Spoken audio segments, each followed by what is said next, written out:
Boa tarde para você que está nos acompanhando aqui no canal do YouTube, canal de História de Santa Cruz, do professor Simvaldo do Nascimento Souza. A apresentação de hoje é sobre a Fazenda de Santa Cruz em verbete do Arquivo Nacional. Então, o texto foi retirado desse verbete do Arquivo Nacional e as imagens foram selecionadas por mim para ilustrar. Trata-se de um verbete apenas da trajetória da fazenda entre o período colonial, durante o período colonial. O Arquivo Nacional também possui farta documentação sobre o período que vai de 1822 até 1889, que foi o período da monarquia, né? E também de 1889 a 1930. Então, quem consulta a administração da Fazenda Santa Cruz, a superintendência, no site do Arquivo Nacional encontra muito material, muitos documentos. Inclusive, eu já até falei sobre um inventário que eles levantaram na documentação que tem toda a relação dos documentos a partir do século XVI. Então, esse verbete se refere, repetindo, ao período colonial. Eu aproveitei para colocar aqui um brasão heráldico, né, porque o brasão heráldico, como eu digo, é um resumo da história de Santa Cruz. Então vamos falar da origem, né? Então, sempre lembrando que isso aqui é do texto do Arquivo Nacional. A Fazenda Santa Cruz teve origem na Sesmaria de Guaratiba, doada em 1567 ao primeiro ouvidor do Rio de Janeiro, Cristóvão Monteiro, que lutara ao lado de Mendes de Sá para a expulsão dos franceses. Com a sua morte, parte das terras pertencentes à viúva, Dona Marquesa Ferreira, foi doada aos jesuítas em 1589. Posteriormente, os próprios jesuítas incorporaram o restante da propriedade através de uma permuta por terras em Bertioga, na capitania de São Vicente, e as delimitações da Fazenda de Santa Cruz foram alteradas ao longo do tempo, como resultado de inúmeras incorporações e desmembramentos. Aqui eu coloquei nessa imagem a partida de Estácio de Sá de Bertioga, na capital de São Vicente, para o Rio de Janeiro, né? Porque vocês sabem que o Estácio de Sá foi quem fundou a cidade do Rio de Janeiro. Temos uma imagem do Cristóvão Monteiro, tirada da internet, né? Que o Cristóvão Monteiro era um rico cavaleiro fidalgo da Casa Real, sendo um dos fundadores da cidade do Rio de Janeiro.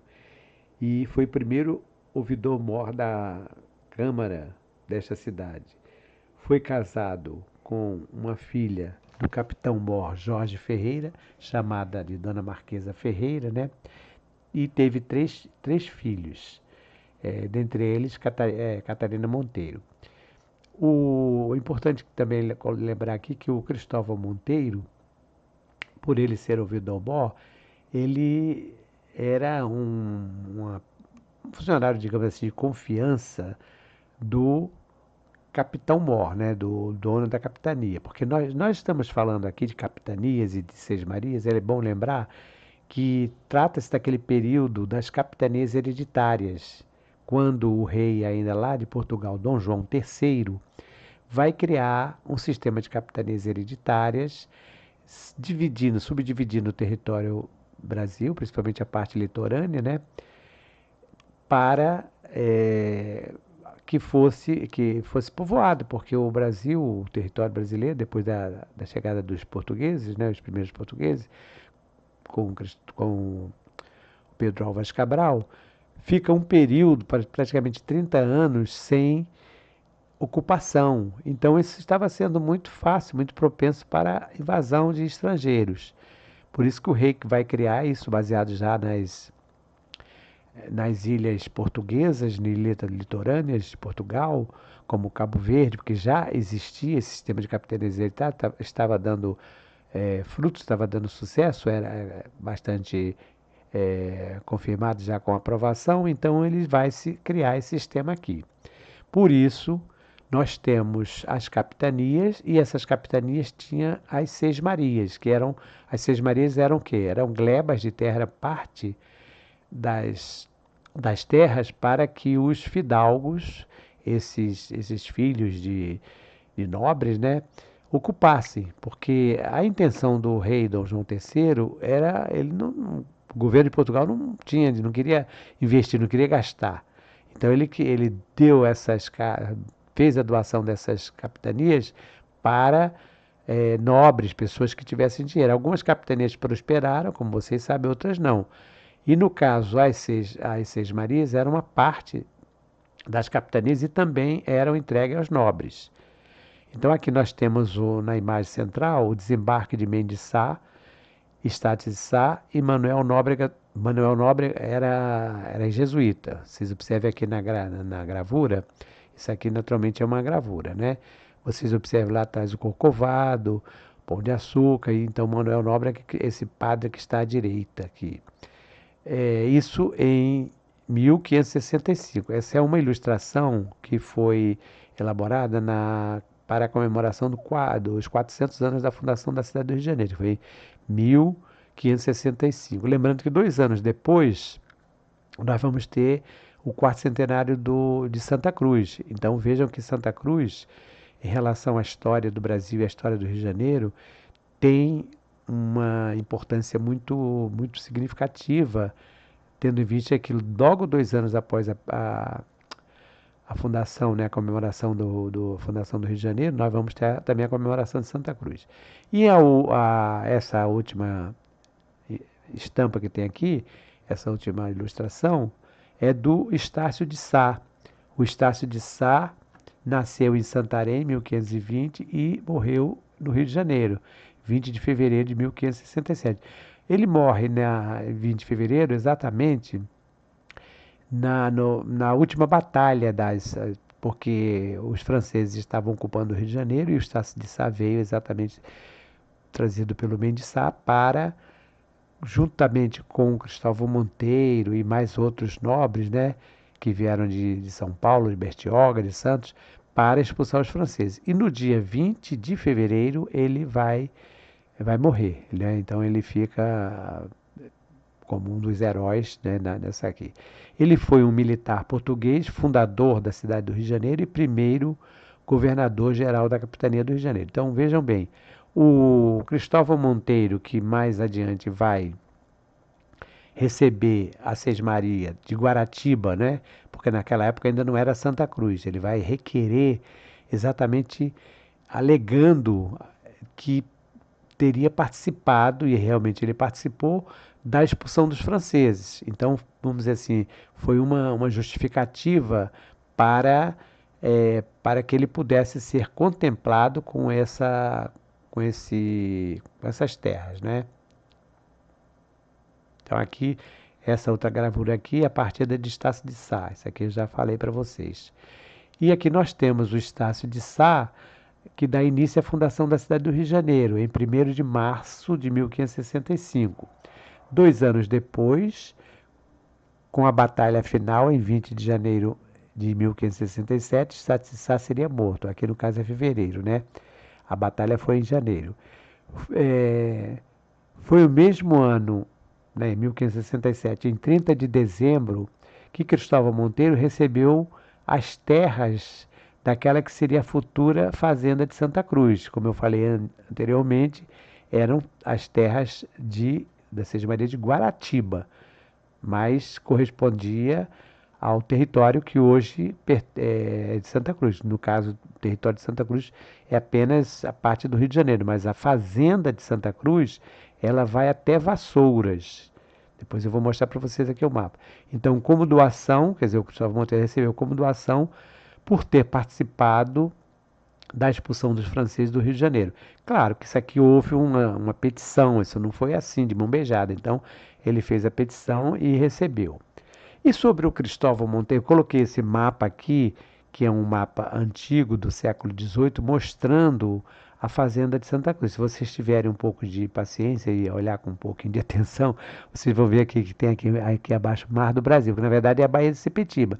E dá para ver ainda a restinga da Marambaia, a Ilha da Marambaia, aqui logo depois de Mar do Brasil. Eu estou falando aqui na parte inferior desse mapa, não é? E vocês podem ter uma ideia até onde se estendia a fazenda de Santa Cruz. Ela começava aqui em Sepetiba e até lá em cima. Então, Sepetiba é o sul, né? E até lá em cima, o norte, que já é, no caso, Vassouras, que Vassouras já é um outro município. Toda essa região correspondia à fazenda de Santa Cruz, porque o Cristóvão Monteiro, quando ele recebe as Seis Marias as Seis Marias, no caso de Guaratiba, e depois que morre, que ele deixa no testamento, né, o desejo de que a mulher dele, Dona Marquesa Ferreira, fizesse a doação aos jesuítas. Ele não fez a doação disso aqui tudo. Os jesuítas depois, sabendo da importância de ter esse território da sua propriedade, é que vai fazer uma série de transações, inclusive trocas. Ele vai fazer trocas com a própria família da Marquesa Ferreira, doando, trocando terras, né, em Bertioga, lá em Santos, e pegando parte de Santa Cruz. Então, Santa Cruz foi se ampliando. Então, no caso, vai de Sepetiba, aqui no sul, até lá em cima, Vassoura. E no caso do lado oeste, ele vai até é, um rio chamado Itinguçu, que fica entre Itaguaí e Itacuruçá. Então, pega toda essa parte aqui. E do lado leste, fica, no caso, as terras da Ordem dos Carmelitas, os Padres do Carmo, Nossa Senhora de Santo Carmelo. Então, que já era outra fazenda, na Fazenda do Carmo. Então, sobre Cristóvão Monteiro, o que nós temos a falar? Primeiro, ele foi o primeiro dono da imensa gleba formada pela vasta planície de Santa Cruz. Como eu falei, essa gleba é uma parte da Sesmaria, né? E no caso aqui nós estamos falando ainda de Guaratiba, não é? No caso Sesmaria de Guaratiba. A posse dessas terras foi autorizada, foi permitida em 30 de dezembro de 1567. Por isso é que a data de comemoração do aniversário de Santa Cruz, porque o aniversário é o quê? Nosso aniversário. Comemora o quê? A partir da nossa certidão de batismo. A mesma coisa em relação a Santa Cruz. A certidão de batismo de Santa Cruz, 30 de dezembro de 1567, é uma data que já estamos assim no final do ano, é muito, muito difícil de ter comemorações 30 de dezembro, né? Mas é a data de aniversário de Santa Cruz. E o Cristóvão Monteiro, ele recebeu isso do Pedro Ferraz, que era o substituto, né, o lugar-tenente, né, do Martim Afonso de Souza. Martim Afonso de Souza era o donatário. E o Cristóvão Monteiro, inclusive, veio para o Brasil, ele era jovem ainda, o Cristóvão Monteiro, veio em companhia do Martim Afonso de Souza. O Cristóvão foi casado com Dona Marquesa Ferreira, sempre lembrando que esse Marquesa, por isso que eu sempre coloco Dona, porque o Marquesa, Marquesa, Visconde, Viscondesa, Barão, Baronesa, Duque, Duquesa, são títulos nobiliárquicos, mas no caso aqui não era um título nobiliárquico, e sim o nome próprio da Dona Marquesa. Então era ela neta de João Ramalho, que foi também provedor de São Paulo de Piratinico. Ou seja, uma família de pessoas importantes, nobres, gente que tinha muito poder, porque tinha também muito, muito dinheiro, né? Esse Cristóvão foi designado ouvidor-mor do Rio de Janeiro em 9 de março de 1568. Veja aqui que foi um ano depois dele receber as terras de Santa Cruz, né? Ele permaneceu 3 ou 4 anos como ouvidor-mor. E quem fez essa indicação foi Mendes Sá. Mendes Sá era o terceiro governador-geral do Brasil, de 1558 até 1572.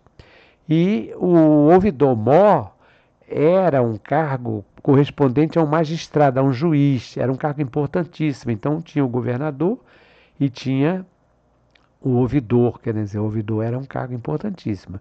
Além disso, ele era fidalgo da Casa Real, quer dizer, por ele ser fidalgo, então tudo isso vai fazer com que tinha uma importância grande, né? E veio para o Brasil, como eu já falei, em companhia do Martim Afonso de Souza. Mas ele não veio para o Rio de Janeiro, ele foi para Santos, residiu em Laranjeiras depois, casou-se lá em Santos, né? A dona Marquesa lá também lá de Santos, casou-se, depois veio morar em Laranjeiras, na parte que hoje nós conhecemos como Cosme Velho. Ali ele mandou construir um moinho de vento para beneficiamento do arroz, era onde havia a descasca do arroz. Bom, Quando ele recebe as terras, ele não vem imediatamente, porque na Santa Cruz, naquela época, Sepetiba estava passando por problemas também de hostilidade com os índios. Então ele espera essa situação amenizar, né, acalmar, controlar e vem para Santa Cruz depois.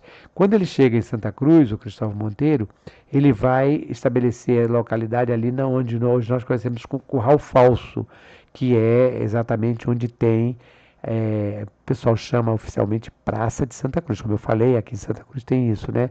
Tem o nome oficial que o pessoal nem fala, mas o nome popular acaba prevalecendo. E lá no Curral Falso, lá nessa praça de Santa Cruz, ele mandou construir uma pequena ermida, uma capela, que era uma capela pequena, né? E no mesmo local onde hoje se encontra a igreja da paróquia Nossa Senhora da Glória. E também ali mandou, nas proximidades, mandou construir um engenho. Isso foi o que ele fez aqui em Santa Cruz. Esta capela, é, outro dia eu passei, fiz uma postagem, fiz uma filmagem lá no domingo, lá em frente à igreja, e falei sobre ela. Então essa capela que o Cristóvão Monteiro mandou, o Cristóvão mandou construir, ela já é citada pelo aquele escrivão que eu já citei aqui para vocês também, o Pedro Henrique da Cunha. Então isso já em 1790, porque o Pedro Henrique da Cunha, quando ele chega a Santa Cruz, ele vai fazer aquele histórico, ele tem que escrever aquilo, porque o vice-rei tinha nomeado ele para fazer isso, né?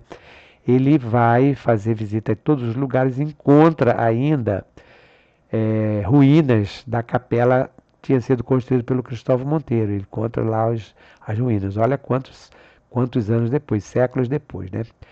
Após a morte do Cristóvão Monteiro, tudo que era propriedade dele passou para as mãos da mulher dele, a dona Marquesa, e também para os filhos, uma delas Catarina, que aparece mais na história, na relação dos livros, dos documentos, são os dois, a Catarina, que era a filha, e a dona Marquesa. E aparece também o nome do genro dele, o José Adorno, que veio também, era fidalgo, era nobre, e veio combater. Ele conheceu o Cristóvão Monteiro durante essas batalhas e daí se casou com a Catarina. Então o José Adorno também aparece muito na história. Agora tem um outro que eu encontrei o nome, parece que é Paulo, que parece que também era filho dele, mas eu não posso afirmar de forma categórica porque eu não encontrei os dois filhos. Segundo os historiadores, teriam três filhos. Então uma delas é a Catarina, agora os outros dois. Algumas pessoas citam o José Adorno como filho dele, mas não era filho, era genro. E no final, então, ele deixou tudo isso expresso porque havia uma intenção, o chamado legado pio. Era uma forma, naquela época, de deixar para a igreja propriedades materiais, no sentido de, vamos dizer, garantir a, a vida eterna, né? A morte, depois de morto, ter direito ao céu, né? Isso era uma coisa. Então, quando ele morre, o Cristóvão Monteiro, ele deixa, quer dizer, quando ele morre não, antes dele morrer, ele deixa isso no testamento, e quando a dona Marquesa vai tomar conhecimento dos testamentos, que naturalmente ela já sabia, né? Então ela vai fazer a doação para os jesuítas. Eu copiei esse mapa aqui do Google Earth, né? E eu fiz aqui uma composição para que vocês possam ter uma ideia do alto, porque eu já fiz várias postagens lá, tenho falado sobre isso, mas vocês visualizando aqui, vocês podem ter uma ideia, nós podemos fazer uma ideia do como é importante, como era importante, sempre foi de relevância essa área dali onde tem o Curral Falso, né, que está lá. O nome oficial que aparece no Google é Praça Santa Cruz. E essa Praça Santa Cruz, vocês observam que tem uma parte descampada aqui do lado esquerdo, aqui em primeiro plano, descendo na parte central, mais um pouco do lado esquerdo, onde está escrito Caminho do Povoado de Sepetiba e Caminho para Guaratiba. Esse pedaço aqui, vocês observam que isso aqui é o quê? Isso aqui é porque a foto foi feita na época em que eles estavam fazendo as primeiras escavações para a construção da estação do BRT. Hoje isso aqui tudo está ocupado pela estação do BRT.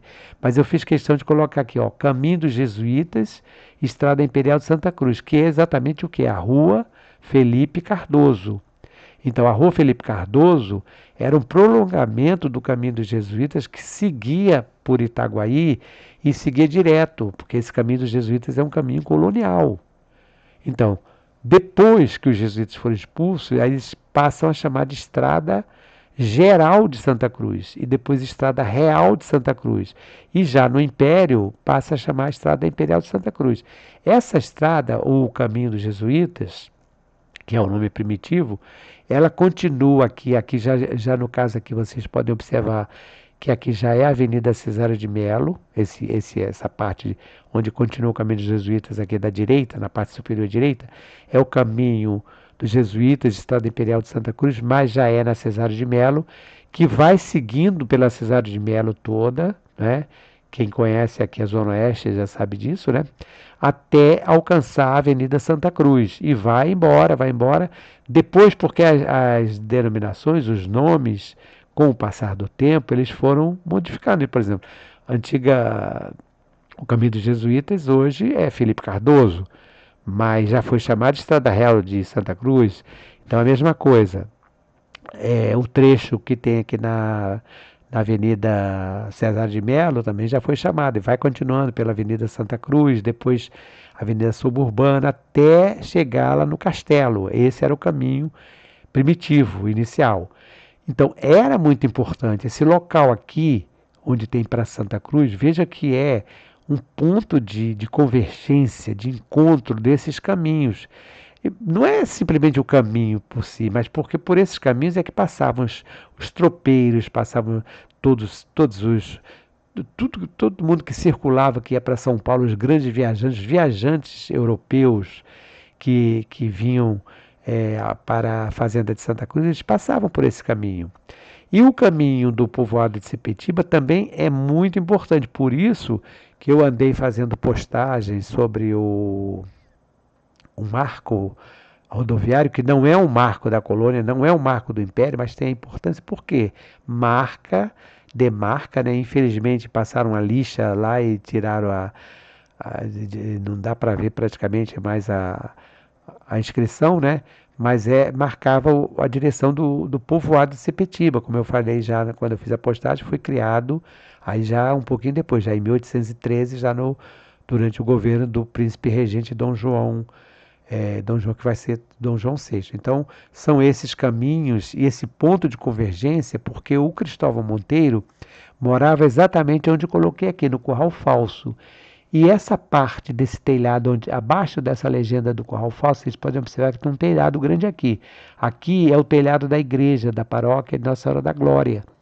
E aqui foi exatamente onde existiu a primeira ermida, a primeira capela, devia ser uma capela pequena, até porque a população era pequena e tudo mais. E nós temos também o caminho que vai para Guaratiba, que é a Estrada da Pedra de Guaratiba. Então, vejam a importância desse local que vem desde a época colonial.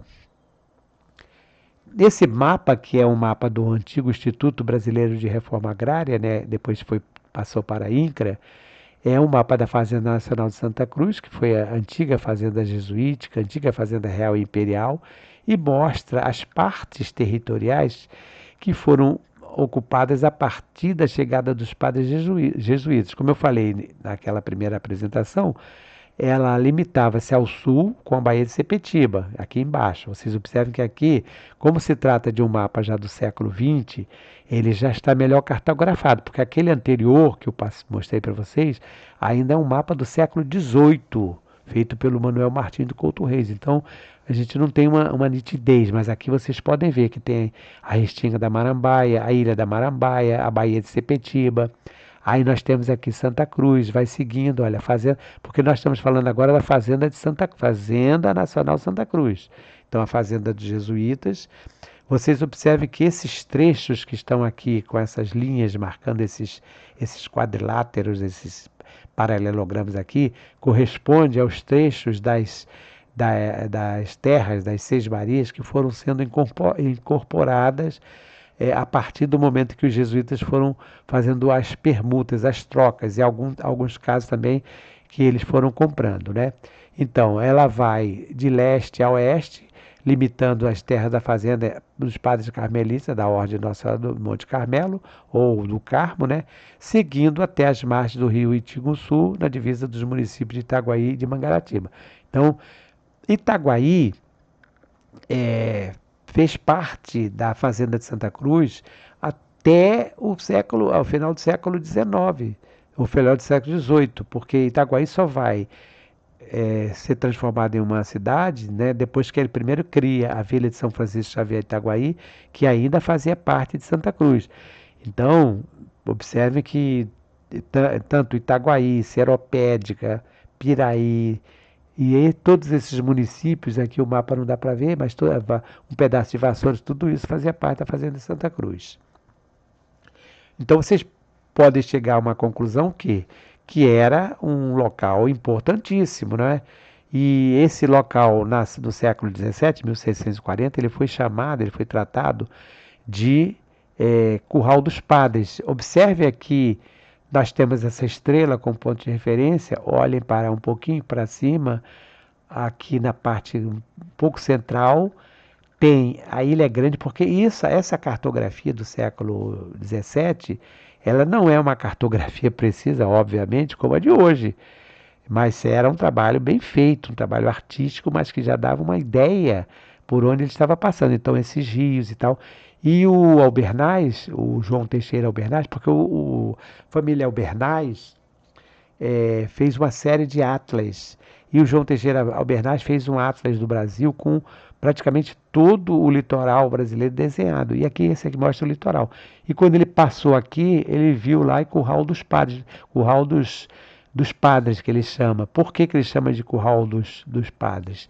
Porque já naquela época, no século XVI, 1640, Santa Cruz já se destacava como grande criadora de gado bovino, gado principalmente bovino, mas também tinha cabras, coelhos, cabritos, carneiros e muitas cabeças de cavalo, de moares e tudo mais.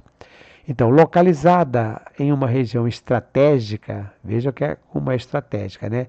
Com acesso à capitania de São Vicente, na Rota da Prata, vindo de Buenos Aires, a fazenda se constituiu em um grande centro de atividades agrícolas e pecuárias no final do século XVIII, fornecendo gêneros alimentícios tanto para o Colégio dos Jesuítas em São Cristóvão, no Rio de Janeiro, quanto para o comércio europeu no mercado local e europeu. Então, a produção de carne e também de gêneros alimentícios de maneira geral, ela era destinada a esse colégio dos jesuítas em São Cristóvão.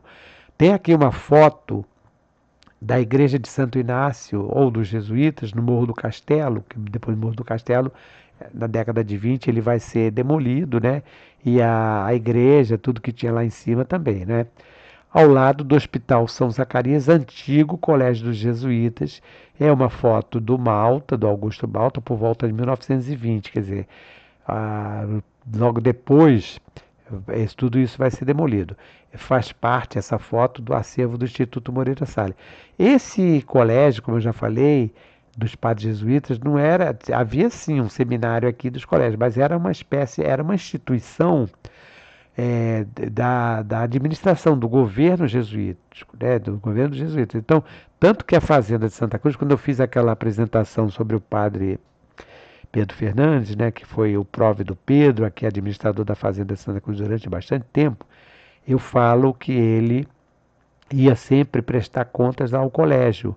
E aí eu lembrei que esse estava de um colégio, hoje vou falar um colégio, né? Como nós temos colégio hoje, não é esse sentido. Era um colégio com uma instituição muito mais abrangente, uma instituição religiosa, administrativa, tinha também o seminário, e era onde se concentrava, era onde saíam as ordens, eram emanadas as ordens para todas as fazendas, todas as igrejas dos jesuítas, no caso aqui no Rio de Janeiro. Tinha outros colégios, naturalmente, em outros estados, em outras províncias, em outras capitanias.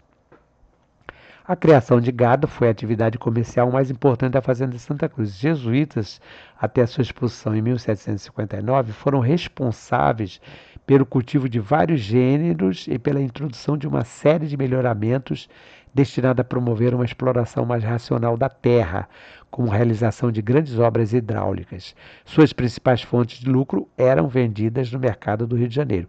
Essas obras hidráulicas, eu não coloquei aqui porque já falei muito sobre ela.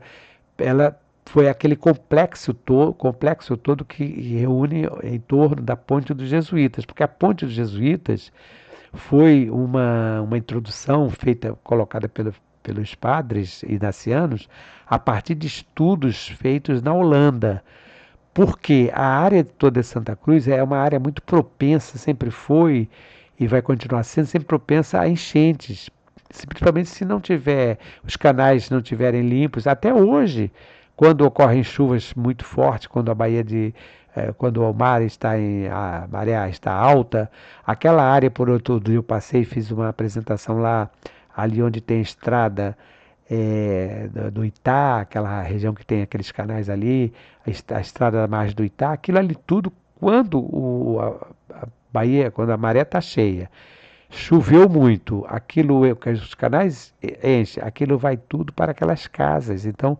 isso naquela época era um problema seríssimo, porque criava aqueles pântanos, aqueles miasmas e problemas seríssimos, tanto para a população como para o gado, porque havia muita mortandade de gado. Então, os jesuítas, preocupados com isso, principalmente com o lucro, né, porque começar a perder cabeça de gado é prejuízo. Então, o padre Pedro Fernandes, com autorização dos seus superiores lá no colégio, os jesuítas, que eu mostrei para vocês agora, mandou 2 padres para a Holanda, e lá na Holanda eles estudaram, trouxeram conhecimentos tecnológicos, know-how e tal, e construíram não só a ponte dos jesuítas, mas todo um complexo, incluindo canais, taipas, que eram uma espécie de barreiras, valas, todas abertas por escravos, uma espécie de tubulões que eles chamavam de óculos, é, enfim, uma série de procedimentos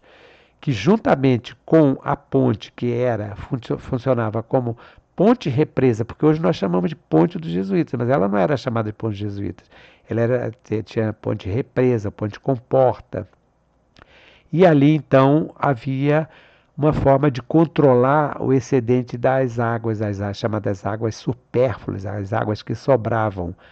E durante o período de seca, o período de estiagem, né, porque nós temos também esse período. Agora mesmo nós estamos aqui em Santa Cruz, praticamente 2 meses sem chuva. Ontem caiu uma chuvinha benéfica, benfazeja, eu gostei muito, né? Mas não tem chovido praticamente 2 meses. Então, quando tem esse período de estiagem, o que vai acontecer? O canal, no caso do Rio Guandu, diminui, claro, diminui a correnteza. E então essa ponte dos jesuítas, como por ela ser uma ponte represa, exatamente pela denominação que está falando, represava as águas ali, e esse sistema de valas, de canais e essas taipas, tudo isso aí, eles abriam, né, nesse período de estiagem, abriam para que as águas escoassem por essas valas que ficavam nas laterais, nos canais também, porque os canais foram abertos. Hoje o canal corresponde a um rio, a pessoa fala que é rio, mas é um canal, porque eles são retilíneos. Os rios, não, rio, por não ter recebido nenhuma influência da mão do homem, ele é sinuoso, ele segue sinuoso. Então, a partir daí, nós tínhamos um gado que podia estar sempre alimentado, né, sempre recebendo água, e uma agricultura com plantação que estava sempre verdejante, porque a água seguia pelas valas, pelos canais e era distribuída. A fazenda de Santa Cruz, sob a administração dos jesuítas, chegou a possuir cerca de 11 mil cabeças de gado bovino. Essa quantidade de gado bovino, ela foi inventariada. Então, quando os jesuítas foram expulsos, eles encontraram, ainda localizaram em Santa Cruz, uma grande quantidade de cabeças de gado bovino. Como eu já falei também, esse gado, uma parte era retirada, né, eles matavam, levavam a parte para fornecer carne ao colégio dos jesuítas. O padre Pedro Fernandes, durante o período da administração dele, fazia também doação aos frades franciscanos, às pessoas pobres, enfim. Mas não era só o gado bovino, porque eles também criaram muitos burros, cavalos, porque é preciso, por exemplo, puxar uma carroça, fazer um trabalho diferente, então fazer montagem para visitar a fazenda, como eu mostrei para vocês, a fazenda muito longa. Então, para fazer percorrer de um lugar para o outro, não tinha carro, não tinha trem, não tinha ônibus, então ia de quê? De cavalo, né? Então, além disso, tinha cabritos, carneiros e enorme diversidade de aves, como perus, gansos, patos, galinhas, etc. Coelhos também. E tudo isso, essa produção, não era só para o consumo. Havia também uma produção industrial, o artesanal, porque o couro era retirado, tanto que hoje existe lá nas proximidades do Jesuíta uma rua com o nome de Rua do Curtume. Até um outro dia um seguidor meu aqui, seguidor, né, que acompanha aqui nosso canal, perguntou por que que tem Rua do Curtume. Exatamente porque ali existia um curtume onde eles pegavam o gado, né, o couro do gado e faziam uma série de trabalhos. Tem um historiador que fala sobre a civilização do couro, porque o couro, de um determinado tempo, foi muito usado para a fabricação de móveis, de janelas, não havia vidro, então o couro sempre foi muito. O Capistrano de Abreu, a civilização do couro. Capistrano de Abreu foi um historiador do século XIX, inclusive trabalhou na Biblioteca Nacional e escreveu sobre a civilização do couro, mostrando a importância do couro para o Brasil. Né? Como eu falei, o couro tinha muitas e muitas utilidades. A fazenda de Santa Cruz tinha 22 currais com denominações de santos, algumas denominações de santos e denominações ligadas à igreja. Sob a administração dos jesuítas, a fazenda de Santa Cruz chegou a ter 22 currais. Porque, vejam bem, 11 mil cabeças de gado não ia ficar confinado num curral apenas. Nesses currais eram criados gado vacum, quer dizer, no caso o gado bovino, né? Os equinos, os suínos, os caprinos e ovinos, além de animais domésticos.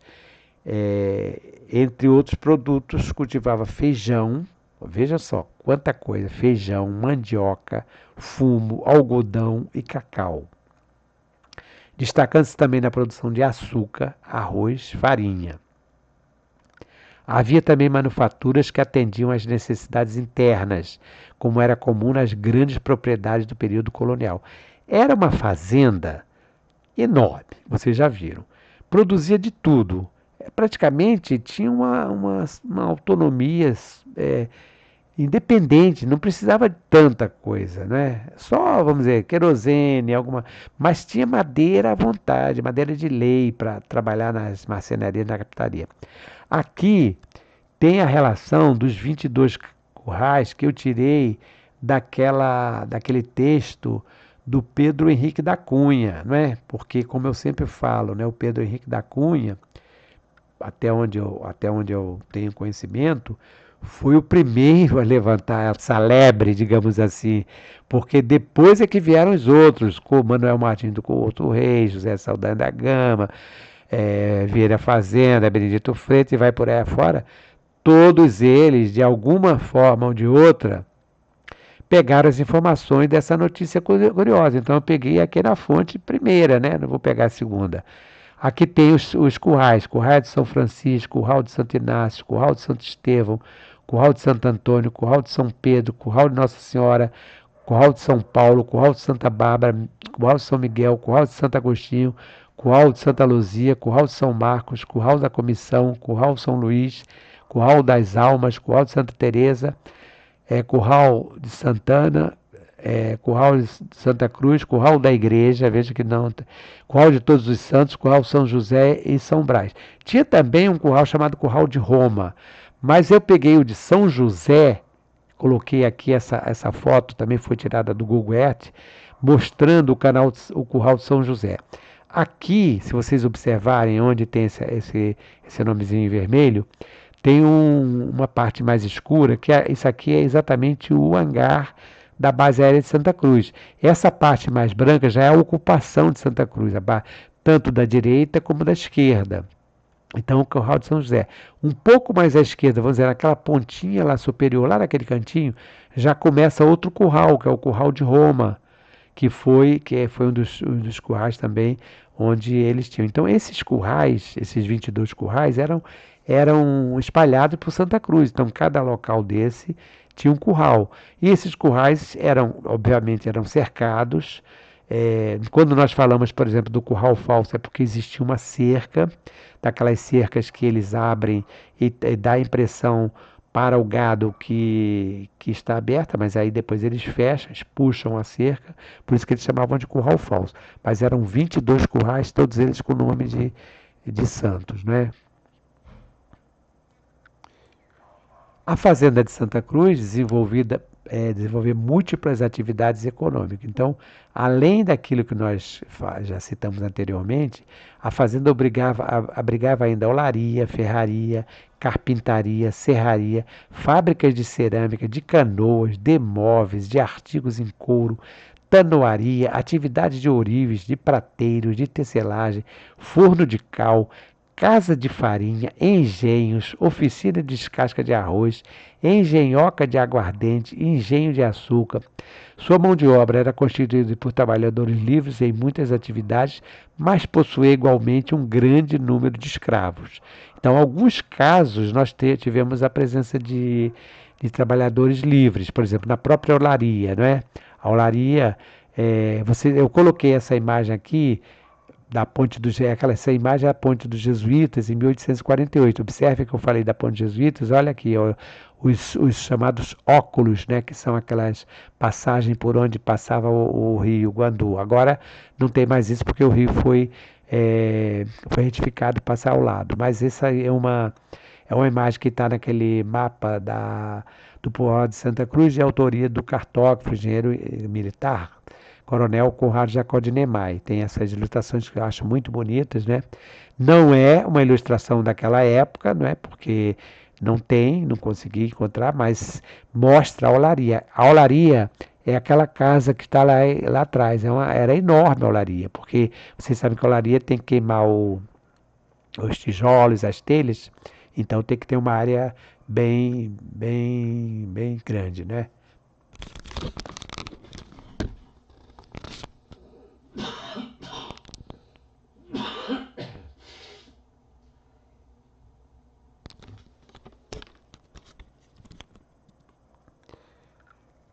Então, falando aqui dessas oficinas, quando nós falamos, por exemplo, que tinha forno de cal, é porque tinha material para produzir a cal, né? E da onde que vinha esse material? Vinha lá de Sepitiba, das ostreiras de Sepitiba. Então, as ostras, eles faziam cal. E cal era muito importante naquela época, porque era usado para a fabricação de casa, né? Eles usavam também o cal para misturar com o óleo de baleia, juntamente com cal e a tabatinga, formava uma argamassa. Tanto que quando nós passamos ali por Jesuíta por dentro, nós podemos verificar que isso até hoje está lá, uma obra do século XVIII, né? As serrarias e também a carpintaria, porque Santa Cruz tinha uma mata, porque pelo aquele território vocês viram que era bem extenso, né? Com madeiras de lei. Então eles tinham tudo, eles tiravam essas árvores, né, para fazer trabalho de serraria, de carpintaria. Essa olaria tinha fábrica de cerâmica, tinha fábrica também de louças, porque não eram apenas tijolos e telhas.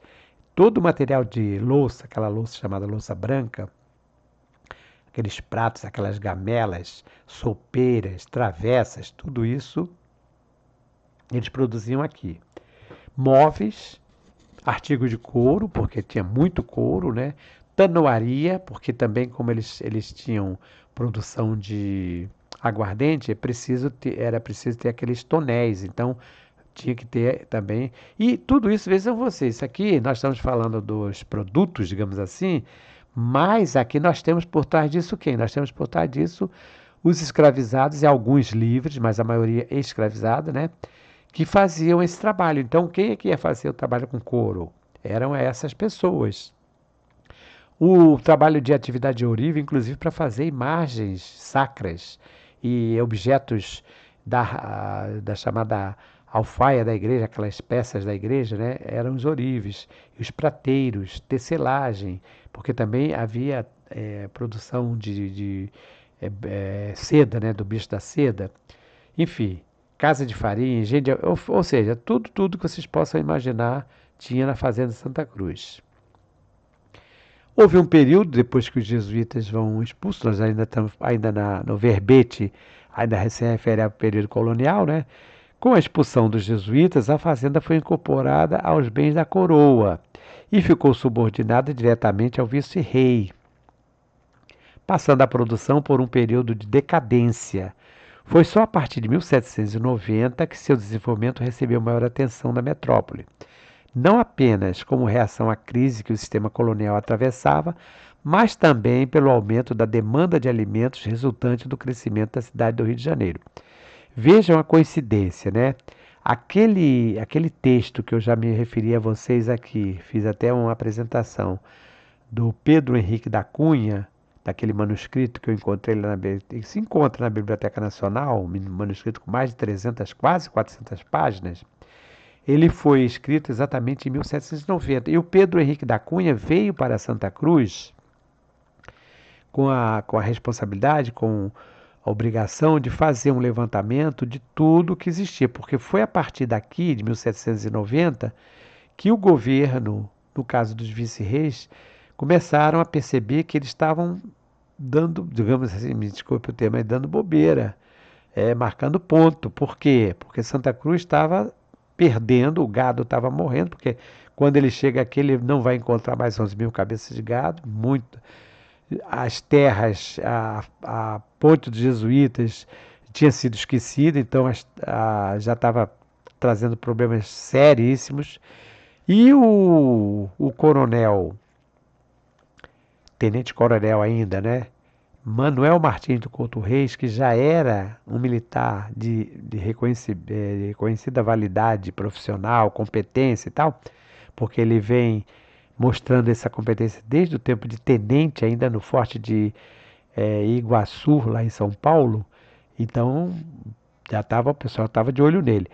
Ele vai ser apontado, vai ser designado para vir administrar, para vir como superintendente, como uma pessoa importante que daria um jeito na Fazenda Santa Cruz. Realmente foi uma escolha fantástica, porque o Manuel Martins do Couto Reis era um cara muitíssimo competente. Eu tenho que fazer uma apresentação sobre o Manuel Martins do Couto Reis.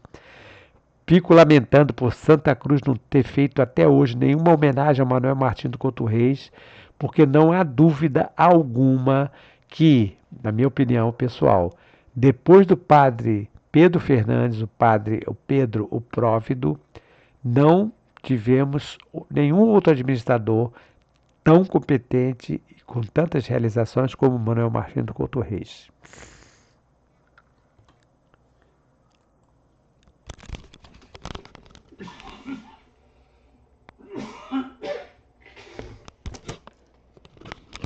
Eita, tossinha chata. Esqueci de falar que essa reprodução que está aqui, Carta Real da Fazenda de Santa Cruz, vejam aqui, ó, Manuel Martins do Couto Reis.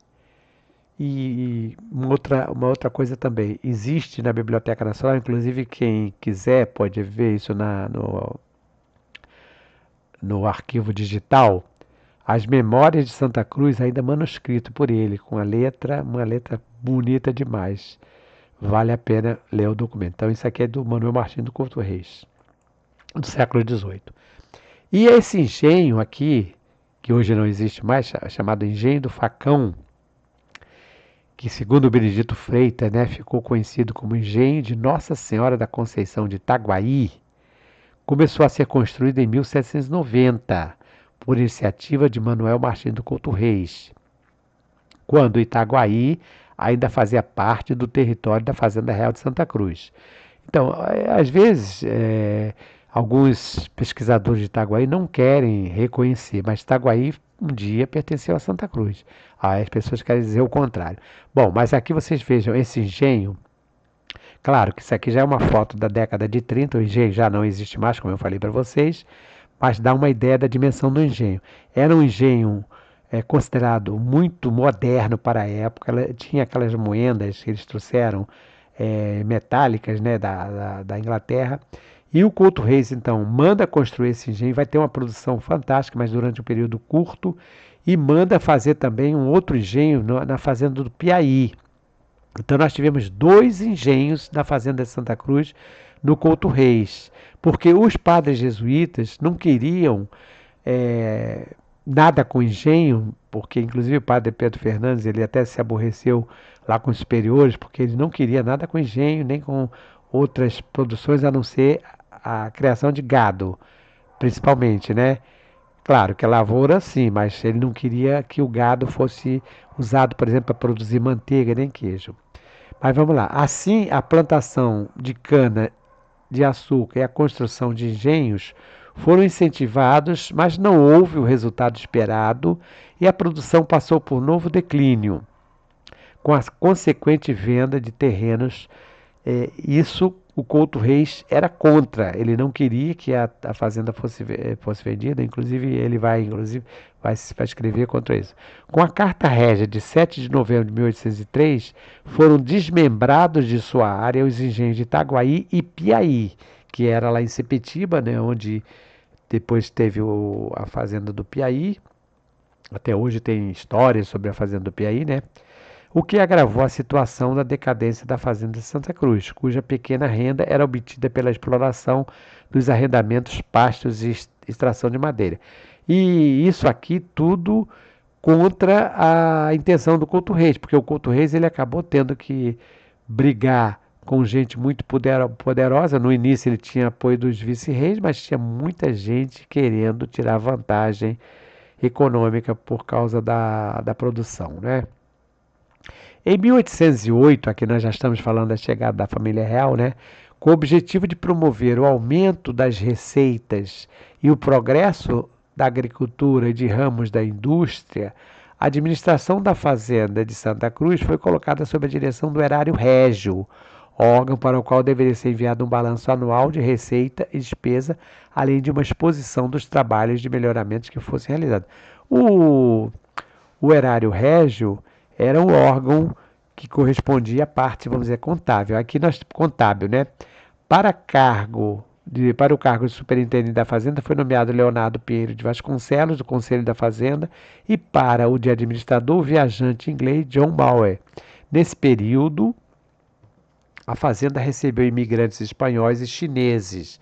Sobre os chineses eu já falei, quer dizer, quando eles trazem os chineses para a plantação do chá, mas, como diz a própria Maria Gran, né, o chá não deu lucro, né? Eles ganharam terras, residências, ferramentas, sementes e animais. Também foi palco de experiências industriais com a construção em 1815 da Real Fábrica de Tecidos Santo Agostinho, gerida por Sebastião Fábricas Suriné, diretor do Colégio das Fábricas. Além disso, passou a abrigar a residência de verão da família real, que iniciou a ocupação de caráter urbano na região. Falando na residência da família real, coloquei aqui Palácio Imperial de Santa Cruz, em 1848, que ilustra a planta do povoado de autoria do coronel engenheiro, o cartógrafo Conrado Jacó de Niemeyer.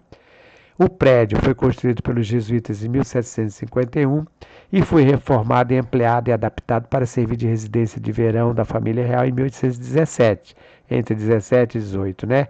Por determinação do rei Dom João, que incrementou a ocupação de caráter urbano na região.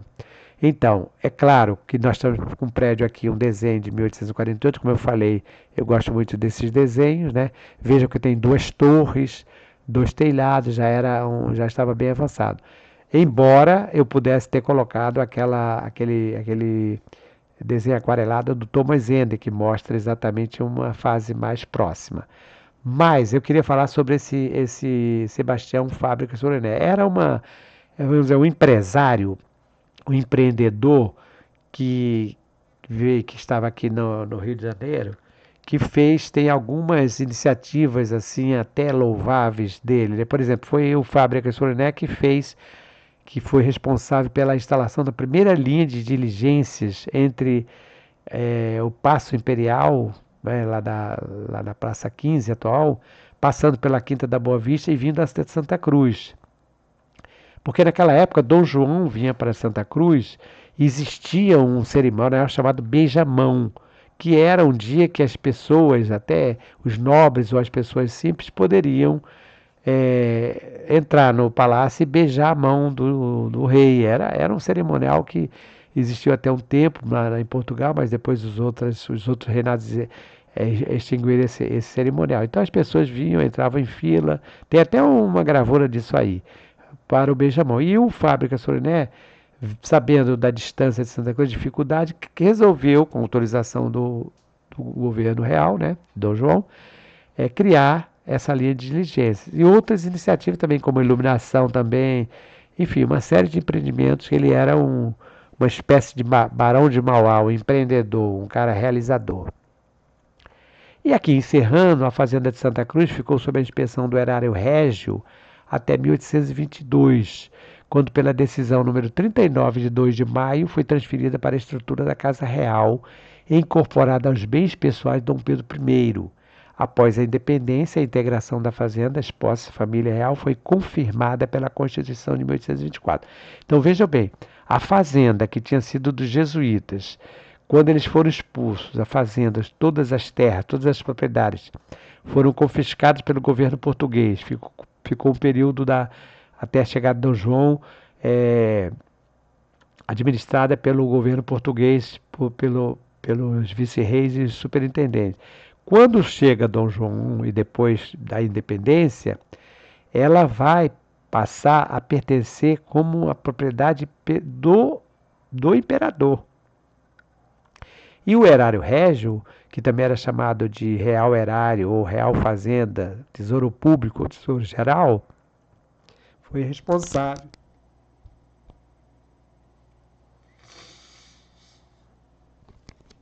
Foi então responsável pelo